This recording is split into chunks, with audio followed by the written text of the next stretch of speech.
April 27న Elkathurthi మండల కేంద్రంగా BRS party నిర్వహించబోయే రజతోత్సవ వేడుకకు ఏర్పాట్లు సిద్ధమయ్యాయి.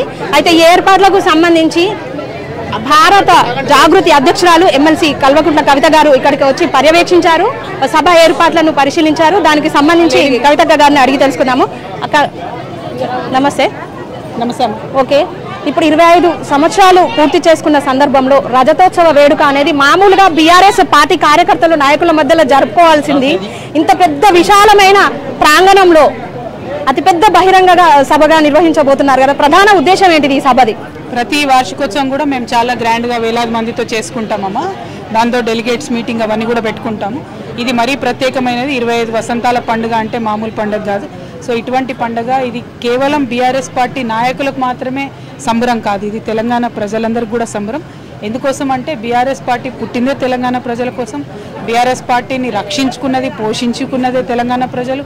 బీఆర్ఎస్ పార్టీ పనిచేసి ఏ ప్రజల క్షేమం కోసమైతే పనిచేసిందో ఇవాళ ఆ ప్రజల కోసమే ఉత్సవం జరుగుతూ ఉంది. కాబట్టి అందరూ కూడా పాల్గొంటారనే లక్షలాది మంది వేదికగా చేసుకున్నాం. అట్లానే బీఆర్ఎస్ పార్టీ కార్యకర్తలు మాకు 75 లక్షల పైచిలకు ఉన్నారు. సో ఆ కార్యకర్తలు వాళ్ళు ఒక్కరు వచ్చినా అసలు సభ ప్రాంగణం అన్న సరిపోయినటువంటిది ఉంటుంది. సో క్షేత్రస్థాయిలో రాగలిగినటువంటి ప్రతి ఒక్కరు కూడా వచ్చే విధంగా పెద్ద ఎత్తున ఏర్పాట్లు జరుపుతూ ఉన్నాం. మరి ఆ రోజు వరంగల్ వేదికగా ఒకసారి మీకు తెలుసు జయశంకర్ సార్ బతుకున్నప్పుడు పెద్ద మీటింగ్ చేసినా మరి తెలంగాణ రావడానికి చాలా పెద్ద కీలక మలుపైంది. ఇవాళ చేస్తున్నటువంటి ఈ పండుగ కూడా రేపటి తెలంగాణ చరిత్ర పునర్నిర్మాణానికి కూడా మంచి మలుపు అవుతుందని నేను భావిస్తున్నాను. ఓకే, ఈ కాంగ్రెస్ పాలనలో రేవంత్ సర్కార్ ఇచ్చిన 420 హామీలు, 6 గ్యారంటీలు అమలు కాకపోవడం, దొంగ హామీలు ఇవన్నీ కూడా మళ్ళీ కాంగ్రెస్ ప్రభుత్వాన్ని విచ్ఛిన్నం చేసి బీఆర్ఎస్ పార్టీకి ఆధిపత్యం ఇవ్వడానికి ప్రజలు మొగ్గు చూపుతున్నారని అనుకోవచ్చా? ఈ సభ కూడా కేసీఆర్ వాయిస్ వినడానికి చాలా మంది ప్రజలు అంటే తెలంగాణ ప్రజలే కాదు యావత్ దేశాల ప్రజలు కూడా ఎదురు చూస్తున్నారు. ఇది ఒక మంచి వేదిక అవుతుందంటారా? డెఫినెట్లీ 16 మంత్స్లో ప్రజలు గమనించిండ్రు. ఈ 16 నెలలలో వీళ్ళు కనీసం చెప్పినటువంటి వాటిలో 16 హామీలు కూడా చేయలేదు, 16 రూపాయలు ఇవ్వడానికి లేదు, 16 పనులు చేసింది లేదు. అదే కేసీఆర్ గారు అనేకమైనటువంటి పనులు చేస్తే ప్రతి పనిలో ఏదో ఒక చిన్న లోపం ఎతికి దాన్ని పెద్ద ఎత్తున సోషల్ మీడియాలో ప్రమోట్ చేసి లేనిపోని మాటలు చెప్పి దారుణంగా చేసినటువంటి కాంగ్రెస్ పార్టీ యొక్క నైజం ఇప్పుడు ప్రజలకు అర్థమవుతా ఉన్నది.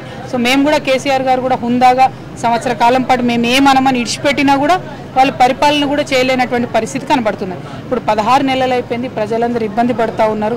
ముఖ్యంగా ఫీ రీఎంబర్స్మెంట్ లేక పిల్లలు ఇబ్బంది పడుతున్నారు, మహిళలకు ఇస్తానది లేక మహిళలు ఇబ్బంది పడుతున్నారు, రైతులకు నీళ్ళు లేక లక్షలాది ఎకరాలలో పొలాలు ఎండిపోయినాయి, రైతు భరోసా లేక ఎవరు పంటలు వేసుకోలేని పరిస్థితి ఉంది, కొంటారో కొనరో ధాన్యం తెలియనటువంటి పరిస్థితుల్లో ఎదురు చూస్తుంటే నిన్న మొన్న వానొచ్చినటువంటి పరిస్థితి ఉంది, మొలకలు ఎత్తిపోయినటువంటి ధాన్యాన్ని ఇంట్లో పెట్టుకొని ఏం చేతురా దేవుడా అనుకునే పరిస్థితి రైతులకు ఉంది.